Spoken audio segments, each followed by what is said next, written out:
आप देख रहे हैं जवाब तो देना पड़ेगा और आपके साथ में विजेंद्र सोलंकी। पहलगांव आतंकी हमले और भारत पाकिस्तान के बीच हुए संघर्ष के बाद से देश भर में जांच एजेंसियां एक्टिव हैं। ये ऐसे लोगों की तलाश कर रही हैं जिन पर देश के साथ गद्दारी करने और पाकिस्तान का साथ देने का शक है। ज्योति मल्होत्रा जासूसी केस के बाद से आए दिन पाकिस्तान की साजिश पर नए खुलासे हो रहे हैं। अलग अलग राज्यों से अब तक 15 जासूसी के आरोपियों की गिरफ्तारी हो चुकी है।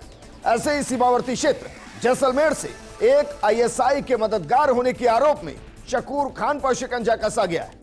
हैरत की बात यह है कि यह कोई आम नागरिक नहीं बल्कि सरकारी कर्मचारी है। जिला रोजगार कार्यालय में क्लर्क शकूर खान नाम का एक शख्स बिना किसी विभागीय अनुमति के पाकिस्तान की कई बार यात्रा कर चुका है, जिस पर आरोप है कि पाकिस्तान के साथ खुफिया जानकारी शेयर की गई। आज बात इसी मुद्दे पर कि यह शकूर खान का ईमान बेईमान है या फिर मामला ईमान से ज्यादा धर्म से जुड़ा है, और क्या इसमें सौदेबाज पाकिस्तान है जो खरीद रहा था।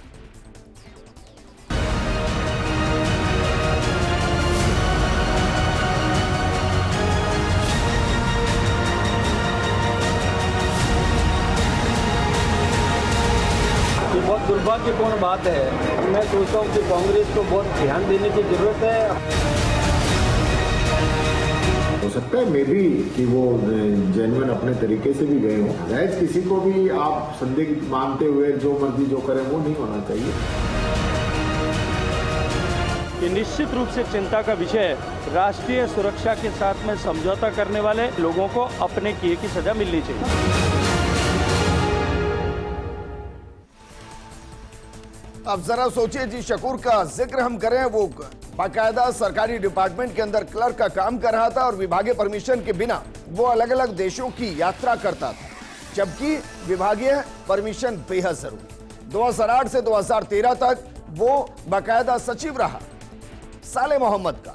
उसके बाद कहा जाता है कि 2013 से 18 के आसपास वो बाकायदा वहां साले मोहम्मद के काम को देखता था और हज यात्रा के दौरान भी वो साले मोहम्मद के साथ गया। क्या वाकई में शकूर के तमाम ट्रैवल सिर्फ एक दौरे के दौर पर देखे जाएं, या वाकई में एजेंसी ने जिस तरीके से उसे डिटेन किया है वो आईएसआई को खुफिया जानकारी शेयर कर रहा था? इस मुद्दे पर बात करने के लिए हमारे साथ मौजूद हैं बीजेपी प्रवक्ता शैलेंद्र गुर्जर, कांग्रेस प्रवक्ता प्रतीक सिंह जी और रिटायर्ड पुलिस अधिकारी योगेंद्र जोशी जी। शुरुआत प्रतीक आपके साथ, क्योंकि जिस तरीके से शकूर खान को डिटेन किया गया है, बाकायदा साले मोहम्मद के साथ वो लगातार अटैच रहा है, वो पाकिस्तान भी गया है, वो इसके अलावा सऊदी अरब भी गया है और भी कई जगह गया है। देखिए, क्या बीजेपी का इससे जो कहा जा रहा है बीजेपी की तरफ से कि भाई कांग्रेस से लिप्त है, इसे कांग्रेस के साथ जोड़कर देखे, मंत्री के साथ जोड़कर देखे, या आप कहते हैं कि नहीं, शकूर खान को एक इंडिविजुअल के तौर पर डिटेन किया गया और उसकी जांच होनी चाहिए? विजेंद्र भाई, देखिए, जो अभी बाइट आप दिखा रहे थे तो गजेंद्र सिंह शेखावत जी कह रहे थे कि जो देश विरोधी कोई भी गतिविधि कर रहा है तो उसके खिलाफ सख्त से सख्त कार्रवाई होनी चाहिए, और यही कांग्रेस पार्टी का स्टैंड है। लेकिन मैं आपसे यह पूछना चाहूंगा कि वही दिखा रहे हैं हमें आईएसआई का भूत जिन्होंने छोड़ा था अजहर मसूद। सैफुल्ला फारूक जो कश्मीरी पंडितों का हत्यारा था, 10 साल तक जेल में रहा, उसको बीजेपी ने वार्ड नंबर 33 से टिकट क्यों दिया? फिर दूसरा आया तारिक अहमद मीर, पाकिस्तान से हथियार सप्लाई करता था, शोपिया के वाची से 2014 में बीजेपी ने अपना विधानसभा का टिकट दिया। उसके बाद आता है तालिब हुसैन, अल्पसंख्यक मोर्चे का प्रभारी था और एनआईए ने उसको गिरफ्तार किया। उसके बाद में अभी पिछले दिनों आपने देखा था कि डीआरडीओ में एक लैब के जो डायरेक्टर प्रदीप कुलरकर जो आरएसएस से भी जुड़ा हुआ था, उसको आईएसआई की जासूसी के लिए गिरफ्तार किया। और आपको बता दूं, ये जो पद होता है वो भारत सरकार में एडिशनल सेक्रेटरी के पद के बराबर होता है। उसके बाद में 2017 में ध्रुव सक्सेना को भोपाल में बीजेपी की आईटी सेल का जो पदाधिकारी था उसको आईएसआई की जासूसी करते हुए पकड़ा गया। और सिर्फ उसी को नहीं, उसके अलावा 11 और बीजेपी के आईटी सेल के पदाधिकारियों को एटीएस ने गिरफ्तार किया था। 2017 में निरंजन होजोई, उसको गिरफ्तार किया। वो आतंकवादियों को 1000 करोड़ रुपए की फंडिंग करने का आरोप है, जिसने 2016 में बीजेपी ज्वाइन करी। उसके बाद उत्तरी कचार हिल्स में स्वायत्त परिषद का मुख्य प्रशासक चुना गया और बीजेपी का जो प्रशासक रहते हुए 1000 करोड़ रुपए की आतंकवादियों को फंडिंग करी। रियाज अटारी, जिसको हमने देखा था उदयपुर के अंदर जो नृशंस हत्या हुई, कन्हैयालाल टेलर जी को जो गला काट करके हत्या हुई, उसकी हमने फोटोज देखी थी कि किसके साथ थी, बीजेपी के नेताओं के साथ। तो ये ऐसा क्यों होता है कि बीजेपी के नेताओं के साथ में इतने सारे लोग हैं, आप इसके अंदर तो बीजेपी को नहीं जोड़ रहे, बीजेपी के नेता इसके अंदर तो नहीं बोल रहे कि हमारी बीजेपी इसके अंदर लिप्त थी। हम तो कह रहे हैं सिर्फ कुछ मेरे ख्याल में 1 या 1.5 साल के लिए वो जो साले मोहम्मद जी है उनका पीए रहा था, लेकिन इसकी ज्वाइनिंग कब हुई थी? 2006 में। 2006 में किसकी सरकार थी?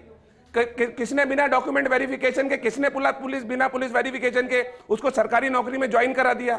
तो ये हमारे ऊपर जो ठीकरा फोड़ने से अच्छा होगा कि बीजेपी अपने गिरेबान में जाकर के देखे, आतंकवादियों को टिकट देना बंद करे। आईएसआई की बात कर रहे हैं, पठानकोट पे आईएसआई को किसने बुलाया, किसने वहां पे बैठा करके चाय नाश्ता कराया? ये बिना, आप बता रहे हैं कि एक सिर्फ विभाग को बिना अनुमति के वहां पे चला गया। अरे नरेंद्र मोदी जी तो बिना अनुमति के, बिना बताए किसी को भी पाकिस्तान चले गए थे, उनसे भी पूछताछ करते। और ये सारे जो पैमाने, मुझे लगता है हर एक हिंदुस्तानी, 140 करोड़ हिंदुस्तानी के लिए, मेरे लिए, आपके लिए, हर किसी के लिए एक जैसे होने चाहिए। अगर कोई भी देश के खिलाफ गतिविधि करता है, कोई भी बिना बताए पाकिस्तान जाता है, तो उससे पूछताछ होनी चाहिए, उसके खिलाफ कार्रवाई होनी चाहिए। मतलब आप ये कह रहे हैं कि भाई शकूर खान के खिलाफ जितनी पूछताछ की जानी है, जितने एक्शन लेने वो लिए जाएं, बिल्कुल, बस इसको कांग्रेस से ना जोड़ा जाए। बिल्कुल, आप ये कह रहे हैं। ठीक है, शैलेंद्र गुर्जर, क्योंकि 17 से ज्यादा जासूसी के आरोप में गिरफ्तार हुए, कुछ पर आरोप हैं, ज्योति मल्होत्रा के तो बाकायदा कितने वीडियो सामने आ चुके हैं, हम उनको पार्टी से नहीं जोड़ते हैं। अगर पार्टी से जोड़ा जा रहा है तो क्या वाकई में इसके कोई सबूत है? क्योंकि शकूर खान के खिलाफ अगर कार्रवाई की जा रही है तो होनी चाहिए, और अगर उसके खिलाफ सबूत मिलते हैं तो फांसी पर लटका देना चाहिए। विजेंद्र जी देखिए, आज भारत के वीर सुपुत्र, पराक्रमी, शूरवीर, स्वाभिमानी महाराणा प्रताप की जयंती में उनको शत-शत नमन करता हूं, और उनकी याद में मैं एक कविता आपको सुनाना चाहता हूं। जब जब हिंदू हुआ पराजित, अपनों की गद्दारी थी, वरना सेना महाराणा की उन मुगलों पर भारी थी। 17 बार मोहम्मद गौरी पृथ्वीराज से हारा था, छलबल का करके प्रयोग उस शूरवीर को मारा था। पृथ्वीराज से हिंदवीर हर जंग में बाजी मार गए, पर जयचंद की गद्दारी जिससे हिंदू हार गए। तो जो ऑपरेशन सिंदूर हुआ और जिससे बौखलाहट हो गई पूरे पाकिस्तान में, और आपने देखा जो भारत में लगातार जो पाकिस्तान परस्त लोग हैं, जो पाकिस्तान के लिए जासूसी कर रहे हैं, उन पर लगातार एक्शन किया जा रहा है। और उसी कड़ी में आपने देखा कि ये नहीं, सवाल ये है कि भाई कांग्रेस से जो इसको जोड़ा जा रहा है, एक शेर मैं भी सुना देता हूं। ताउम्र मैं शीशा साफ करता रहा और धूल चेहरे पर लगी थी, क्योंकि जिस तरीके से प्रतीक ने जो गिनाए सीरियलवार, वो भी तो आपके ही साथ जुड़े हुए थे। तो क्या बीजेपी आतंकवाद को पोषित करती है? नहीं, व्यक्ति हो सकता है ना सर।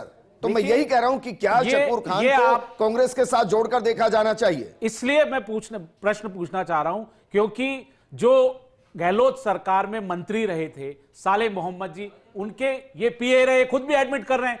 जब वो उनके साथ पीए रहे, कई बार पाकिस्तान की उन्होंने यात्रा की, सऊदी अरब की यात्रा की, और किस तरह से आईएसआई के लिए जो सबूत जुटा रहे थे या उनके लिए उनके कनेक्शन मिल रहे हैं, ये सब जांच का विषय है। तो साले मोहम्मद को गिरफ्तार कीजिए सर। अगर शकूर खान, अगर वो गया है तो फिर साले मोहम्मद को गिरफ्तार कीजिए। अगर शकूर खान की जांच में साले मोहम्मद तक आज जाएगी तो उनको भी गिरफ्तार किया जाएगा राष्ट्रद्रोह के मुकदमे में। मैं आपको ये कहना चाहता हूं, क्योंकि हम चाहते हैं कि राजस्थान, बेसिक चीज को समझिए, एक पीए के साथ मंत्री नहीं जाता है, मंत्री के साथ एक पीए जाता है। ये तो बेसिक कॉन्सेप्ट होगा ना सर। ऐसा तो नहीं होगा कि पेगा आएगा, चलिए साहब मंत्री साहब मैं आपको घुमा कर लाता हूं, हज यात्रा साले मोहम्मद जी को पता नहीं था ये पाकिस्तान जाता रहता है? क्या उनको जानकारी नहीं थी? अरे सर, वही तो मैं सवाल कर रहा हूं कि अगर आप बिना परमिशन जा रहे, आप सरकारी कर्मचारी हैं, आप बिना विभाग की परमिशन के कैसे जा सकते हैं? ये एक नियम है। आप बिना जान, अब सही है। अब मैं आपसे सवाल कर रहा हूं, अब मुझे बताइए, एक मिनट शैलेंद्र जी, भाई मुझे बताइए, डिपार्टमेंटल अभी तक क्या कार्रवाई हुई? अगर उन्होंने डिपार्टमेंटल नॉर्म तोड़ा तो डिपार्टमेंटल एक्शन लीजिए। क्या वो बिना वीजा के गए? क्या वो डंकी स्टाइल में गया? क्या उसने वहां जाकर लीक किया? मुझे इससे लेना देना नहीं, लेकिन अगर डिपार्टमेंट को बिना बताए गए तो 2008 से लेकर 2025 तक डिपार्टमेंटल एक्शन क्यों नहीं? डिपार्टमेंट से बाहर क्यों नहीं? देखिए, बिल्कुल इस बार जो वो गए थे पाकिस्तान, वो विभाग को सूचना दिए बगैर गए थे। पहले उन्होंने सूचनाएं भी दी है, और अगर विभाग का अधिकारी भी इसमें कोई इन्वॉल्व होगा तो उसको भी बख्शा नहीं जाएगा। देखिए, भारत से इन जयचंदों को हटाना है, क्योंकि जयचंदों के कारण ही भारत हारता रहा है। कभी हमने पीठ पे छुरा जयचंद ने उन्हें मारा है। आपने देखा होगा ये बड़ी बड़ी बातें कर रहे हैं। अरे आज सर, ऑपरेशन सिंदूर किया, किसने किया? माननीय प्रधानमंत्री शैलेंद्र गुर्जर जी, वो एक अलग इशू है भाई। 26/11 शैलेंद्र गुर्जर जी, क्यों चुप रही कांग्रेस? शैलेंद्र गुर्जर जी, वो एक अलग इशू है भाई। नहीं, शैलेंद्र गुर्जर जी, वो एक अलग इशू है एयरफोर्स भाई। मैं जानना चाह रहा हूं करने के लिए शैलेंद्र गुर्जर गांधी जी ने रोक दिया। शैलेंद्र गुर्जर जी, जो भाई ये बताता इशू है। नहीं है, इस पर हम बहुत डिबेट कर चुके हैं। आज मैं एक बेसिक क्वेश्चन पूछ रहा हूं, जो मेरी कंफ्यूजन है कि भाई वो डिपार्टमेंट से बिना परमिशन के गया, इसलिए उस पर शक है, या उसने लीक की है डॉक्यूमेंट और उसके हमारे पास सबूत है, इसलिए हम उसको डिटेन कर रहे हैं। मैं सिर्फ ये जानना चाह रहा हूं। आप जो क्वेश्चन कर रहे हो वो जांच अधिकारी से क्वेश्चन करना चाहिए। आप जो मुझसे क्वेश्चन कर रहे हो कर रहे हैं सर। अमित मालविया कौन है? अमित मालविया जी, खोलिए बिल्कुल। ट्वीट उसका। हाँ, तो उन्होंने कहा है क्या कहा कनेक्शन उसने? है, तो उसी बेसिस पे इतने सबूत मिले हैं कि कांग्रेस पूरी गुनहगार। जांच जा रही है, जोगेंद्र जोशी उसका जी, कनेक्शन आईएसआई से मिला है। जोगेंद्र जोशी जी, देश के अंदर पेस्टिसाइड होना चाहिए और इसमें पूरा हिंदुस्तान एकजुट है, एक मत है, पूरा समर्थन है कि जो जो अंदर देश के दुश्मन हैं उनको ढूंढिए, उनको दुनिया के सामने लेकर आइए और उनको सलाखों के पीछे फेंकते हुए कठोर से कठोर सजा दीजिए। इसमें कोई किंतु परंतु नहीं है। लेकिन क्या वाकई में इस पूरे केस के अंदर, क्योंकि अभी जांच चल रही है, लेकिन कहा जा रहा है कि डिपार्टमेंट से परमिशन नहीं ली गई, तो डिपार्टमेंटल तो एक्शन हुआ ही नहीं। देखिए विजेंद्र जी, डिपार्टमेंट से उन्होंने परमिशन नहीं ली, ये अलग मामला है। इनके लिए उनके खिलाफ विभागीय कार्रवाई हो, ये तो है। बाकी ये मामला मानना कि कांग्रेस का है और कांग्रेस के जो मंत्री हैं उनके पीए रहे हैं, इस वजह से ये आईएसआई से जुड़े हुए हैं या नहीं जुड़े हुए हैं, देखिए अभी तक जांच प्रारंभिक स्तर पे है और ये पता चला नहीं है।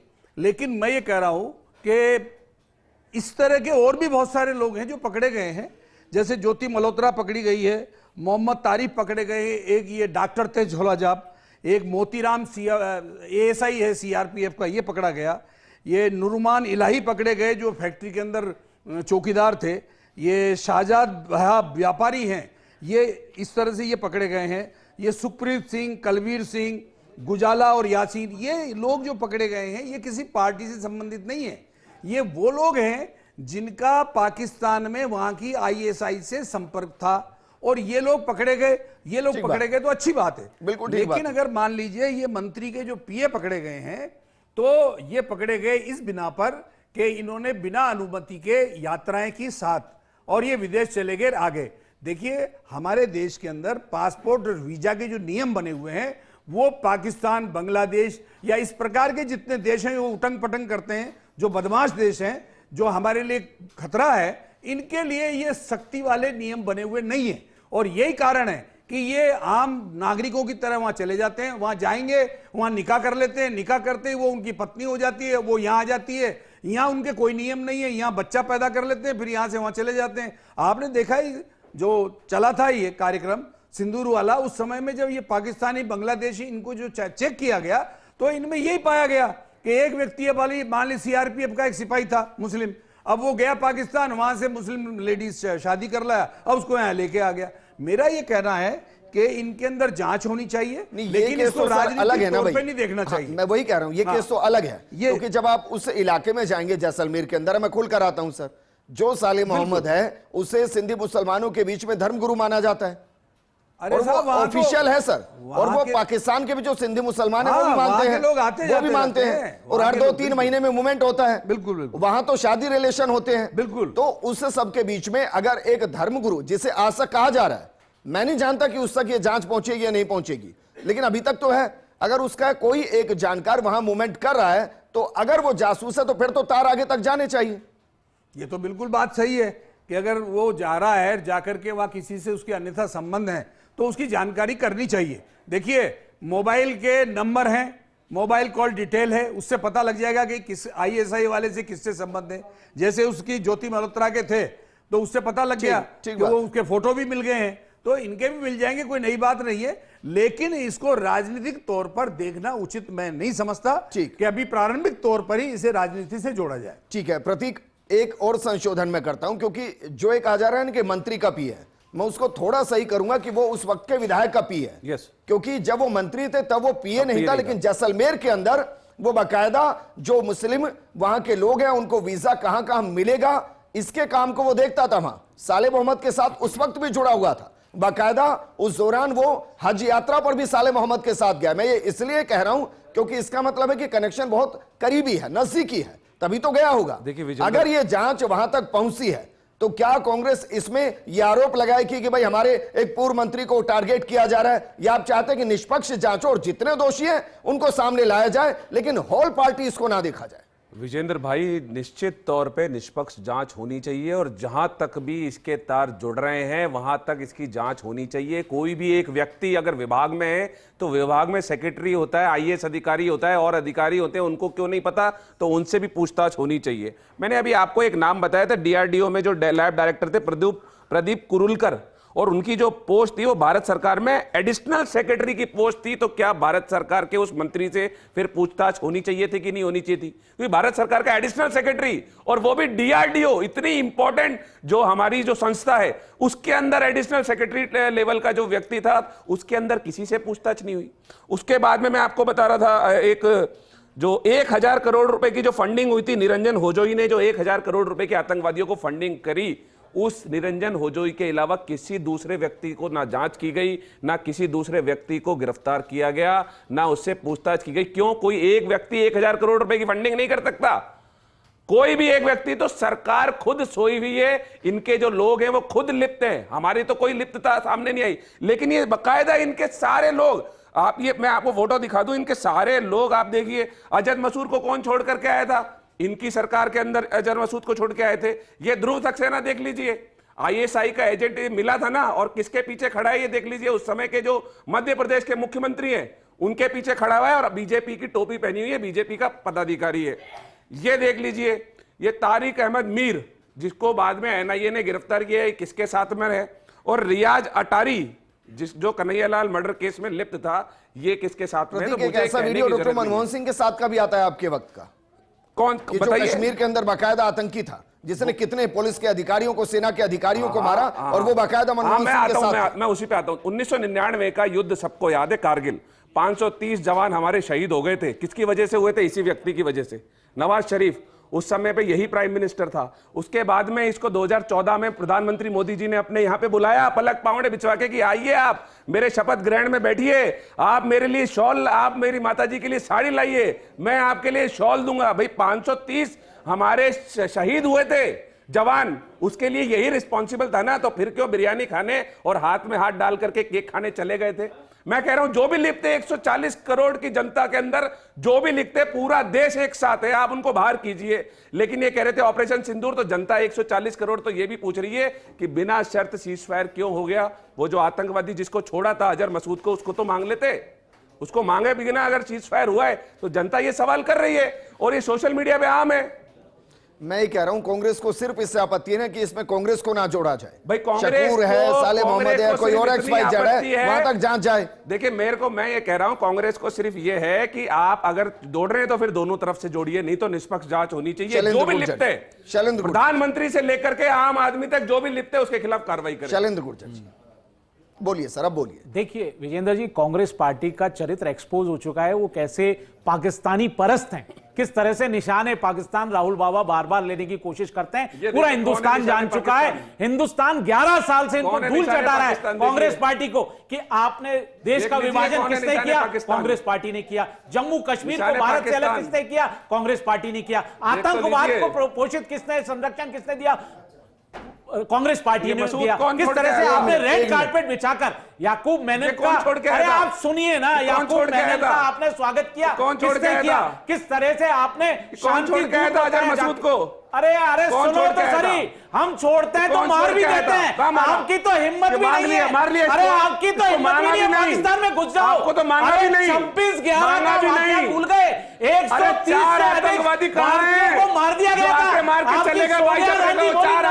पाकिस्तान हमारा प्रेमी है, हम उस पर अटैक नहीं मसूद। किस तरह से इन्होंने मुंह पे चुप्पी बांध ली? अफरीदी के साथ में कौन सी गड़बड़ियां हो रही थी? अफरीदी के साथ बैठ के कौन सी गड़बड़ियां हो रही थी? बताइए, हो चुकी है। अरे बताइए तो सही। शशि थरूर जी अफरीदी के साथ क्या कर रहे थे? जो गिनौना चेहरा है, अफरीदी के साथ क्या कर रहे थे? बताइए तो सही। बता रहा है, जवाब नहीं है। इनको आपत्ति है, उन पर भी आपत्ति है कि हमारे नेता शैलेंद्र जी, आपने एक बयान दिया, मैं चाह रहा हूं कि आप उसको सही करें या रिपीट करें। आप ये कह रहे हैं कि कांग्रेस आतंक को पोषित करती है, आतंक को फंडित करती है। पोषित कह रही करने की बात करिए। संरक्षण एक तरह से ऐसा होता है इनडायरेक्ट वे में। आपने कार्रवाई की क्या? आप विजेंद्र जी बता दीजिए, एक भी आतंकवाद के खिलाफ इन्होंने कार्रवाई की हो? एक बार भी इन्होंने पाकिस्तान में घुस के कोई कार्रवाई की हो? बताइए ना, पूछना चाह रहा हूं, चैलेंज करता हूं। क्या पूछोगे? आपको पूछने का अधिकार ही नहीं है। आपने आतंकवाद को बढ़ाने का काम किया है। ये माननीय नरेंद्र मोदी जी हैं जिन्होंने आतंकवाद को खत्म किया। 90% आतंकवाद खत्म हो गया। आज इसीलिए भारत की जनता ने इनको बाहर कर दिया। 11 साल से राहुल बाबा चिल्ला रहे हैं, ये प्रतीक जी चिल्ला रहे हैं 5 साल से, लेकिन राजस्थान की जनता, भारत की जनता चाहती है। ये कौन है? आप बता दीजिए, आपने एक भी एक्शन किया हो आतंकवादियों के खिलाफ? बताइए।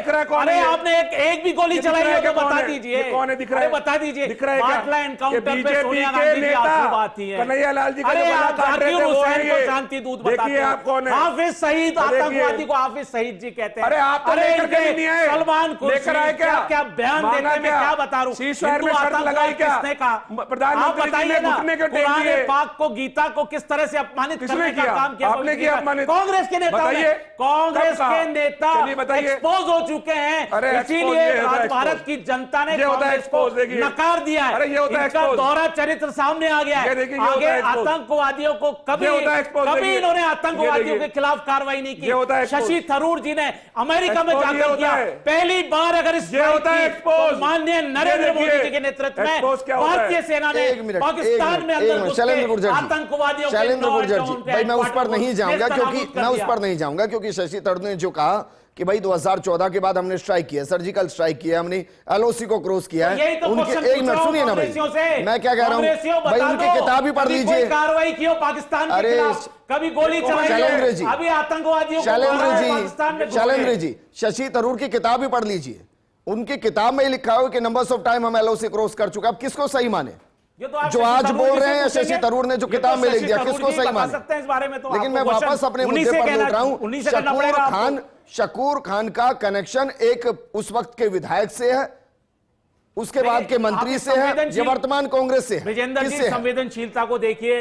राजस्थान का पाकिस्तान से 1000 किलोमीटर से अधिक का बॉर्डर है। जो जितने भी जिले हैं, जैसलमेर, बाड़मेर, बीकानेर, फलौदी, गंगानगर, आपने देखा होगा लगातार जासूसी प्रकरण वहां से पकड़े जाते रहे। हमने जासूस पकड़े हैं, ऐसा नहीं कि बीकानेर रेंज तक में हमने जासूसों को पकड़ने का काम किया। होना चाहिए सर, मैं तो कह रहा हूं कि पेस्टिसाइड कीजिए अच्छे तरीके से, क्या प्रॉब्लम है? इन्वॉल्व होगा, इसीलिए मालवीय जी ने ट्वीट किया। कहीं ना कहीं आईएसआई एजेंट के उनसे संपर्क शामिल कर लिए। एक मिनट, क्या कह रहे हैं? मालविया को क्या संपर्क मिले? मालविया जी ने ट्वीट किया जो आप बता रहे थे ना, तो बिल्कुल निश्चित तौर पर इसका कनेक्शन आईएसआई से निकलेगा। जो कॉल डिटेल, अरे सुनिए, कॉल डिटेल है, मतलब आप ये कह रहे हैं कि जांच एजेंसी प्राथमिक आईएएस अधिकारियों के साथ हुई है, आईएसआई शैलेंद्र गुर्जर जी, उनसे उनकी बातचीत। शैलेंद्र गुर्जर जी, आप ये कह रहे हैं कि जो प्रारंभिक जांच चल रही है उसमें अमित मालविया जी तक ये इंफॉर्मेशन भी पहुंच गई कि भाई क्या क्या कहां तार जुड़े हुए हैं। मतलब इंफॉर्मेशन इस तरीके से डिपार्टमेंट से अमित मालविया जी तक पहुंची है। आप क्या बता रहे हो? पूरा मीडिया बता रहा है, डिजिटल मीडिया बता रहा है, सोशल मीडिया बता रहा है, दैनिक भास्कर कि उनके आईएसआई से कनेक्शन हो सकते हैं, जिस हिसाब से खुफिया एजेंसी और इंटेलिजेंस एजेंसी को इनपुट मिला है। लगातार इन पे रडार में थे, ये कई सालों से। सर मैं उस पर जा ही नहीं रहा भाई, कई सालों से मैं जा ही नहीं रहा। और नजर अगर हमारी कोई जांच एजेंसी अगर किसी को डिटेन कर रही है, सबूत मिलेंगे। अरे सर, अगर हमारी जांच एजेंसी किसी को डिटेन करी है तो यकीनन कुछ ना कुछ होगा, तभी तो डिटेन किया गया है। मेरा कंसर्न यह है कि क्या वो इतना कुछ है जो वॉल पर लिखा जा रहा है, जो बयानों में आ रहा है, और क्या वो इतनी इन्वॉल्वमेंट है? मैं सिर्फ ये कह रहा हूं भाई, कंफर्म होगा बिल्कुल कि जांच एजेंसी के पास कुछ ना कुछ होगा। योगेंद्र जोशी जी, भाई जांच एजेंसी ऐसा थोड़ी ना है कि उन्होंने पर्ची निकाली होगी कि भाई आज इस नाम की पर्ची है, चलो इनको डिटेन करते हैं, ऐसा थोड़ी ना होगा। बाकायदा एक सिस्टमेटिक जांच होगी उनकी। हो सकता है मोबाइल को सर्विलांस पर लिया हो सकता है इनपुट्स हो, बाकी चीजें हो सकता है जो 16-17 इस वक्त जासूसी के आरोप में पकड़े गए हैं वहां से इंटरकनेक्शन इधर जुड़ा हो, 50 चीजें हो सकती हैं, तभी तो डिटेन किया होगा। बिल्कुल विजेंद्र जी, साले मोहम्मद जी, जैसा कि आपने बताया, ये हम सबको जानकारी है कि जो पाकिस्तान के इलाके हैं और जो हमारे यहाँ के इलाके हैं, वहाँ के धर्मगुरु हैं और वहाँ के लोग यहाँ आते हैं, यहाँ के लोग वहाँ जाते हैं। दूसरा, ये जो व्यक्ति है ये अगर उनका काम देखता था तो वहां के लोगों से, वहां के दूतावासों से, बिल्कुल वहां होगा, के धर्म बिल्कुल स्थलों के connection होगा। अधिकारियों से, उनसे अगर ये संपर्क नहीं करेगा तो लोगों को सुविधाएं कैसे मुहैया कराएगा? तो नेचुरल है इसके मोबाइल के अंदर वहां के लोगों के नंबर जरूर मिले हैं, वहां के अधिकारियों के नंबर मिले होंगे। तो अब ये जांच का विषय है कि उनके नंबरों से वहां ट्रेस कर लिया जाए कि इस व्यक्ति ने वहां किन किन लोगों से क्यों बात की थी। ये चौड़े में आ जाएगी, कोई छुपाने वाली बात नहीं बात है। लेकिन साले मोहम्मद जी को इसलिए जोड़ लेना कि वो कांग्रेस के हैं और इसके ये इनका पीए रहा है, तो ये अभी प्रारंभिक तौर पर इस प्रकार का आक्षेप लगाना उचित नहीं है। लेकिन जैसे ही अगर सर, मैं इसको अलग नजर से देख रहा हूं भाई। आप 2008 से 2018 तक आप सोचिए 10 साल एक व्यक्ति आपके साथ है, वो आपके साथ हज यात्रा कर रहा है। एक मिनट, वो हज यात्रा भी कर रहा है आपके साथ, वो आपके कामकाज को जैसलमेर में भी देख रहा है, वो इंटर कंट्री आपके रिलेशन को भी मेंटेन कर रहा है। आपका नेटवर्क इतना कमजोर नहीं हो सकता बतौर मंत्री और बतौर एक धर्मगुरु कि आपको यह ना पता चले कि आपके साथ जो परछाई की तरह चल रहा है वो क्या कर रहा है। ये हो सकता है। ये तो बिल्कुल इस चीज की जानकारी उनको जरूर होगी और ऐसा नहीं हो सकता। ये इतना ही बहुत है कि कॉल डिटेल सामने आ जाएगी, व्हाट्सएप चैट सामने आ जाएंगे और उससे बिल्कुल क्लियर हो जाएगा, दूध का दूध पानी का पानी हो जाएगा। लेकिन अपना अनुसंधान जो टीवी से चल रहा है ये यहीं तक सीमित नहीं होना चाहिए, वहां तक पहुंचना चाहिए जहां तक उनसे जांच की जा रही है और उसके साले मोहम्मद से क्या संपर्क है और विदेशों से, पाकिस्तान से, बांग्लादेश से क्या संपर्क है, इसकी जानकारी भी टीवी चैनल पे और अखबारों के माध्यम से जनता को मिलनी चाहिए। शुक्रिया हमारे साथ जुड़ने के लिए शैलेंद्र जी, आपका भी शुक्रिया। प्रतीक जी, आपका भी शुक्रिया चर्चा में शामिल होने के लिए। अगर कोई देश का दुश्मन है तो उसे ना सिर्फ सलाखों में होना चाहिए बल्कि कठोर से कठोर सजा जो भी भारतीय दंड संहिता में है वो उसको मिलनी चाहिए। और वो जिन जिन के संपर्क में हो और जिन जिन्होंने देश के लिए दुश्मनी की हो, सबको एक्सपोज होना चाहिए। लेकिन एक्सपोज होने के बीच में पॉलिटिक्स नहीं होनी चाहिए, क्योंकि ये राष्ट्र का मामला है और राष्ट्र का मामला बेहद संवेदनशील होता है। इस प्रोग्राम में फिलहाल इतना ही। नमस्कार।